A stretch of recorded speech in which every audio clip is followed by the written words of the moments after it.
Mga Kalitson Lovers, salamat sa mga bagong pumasok no, sa ating channel at saka sa mga gustong matutong maglitson, paano pagpalutong ng balat, paano magtimpla, paano ba natin lutuin no, na magandang ating pagka-litson, mga Kalitson Lovers. Sa video na ito, ituturo ko po sa inyo o ano nga ba ang dapat nating gawin mga ka-idol. Tunguin nyo lang mula doon sa apoy para naman hindi kayo mainitan kung kayo po ay naglilinis ng kanyang balat mga Kalitson Lovers. At nakita po nyo mayroong dumidikit yan ay tanggalin nyo po no, para manatiling crispy ang balat mga ka-idol.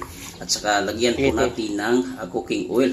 At pagkatapos nating lagyan yan, ibalik natin sa apoy. Yan lang po ang ating mga teknik no, at diskarte para manatiling crispy ang balat ng ating litson mga ka-idol. Ako naman po ay magpapa-shoutout ngayon mga Kalitson Lovers. Shoutout po kang Limlim Paraguya, shoutout Idol Pam Tagum. Maraming salamat.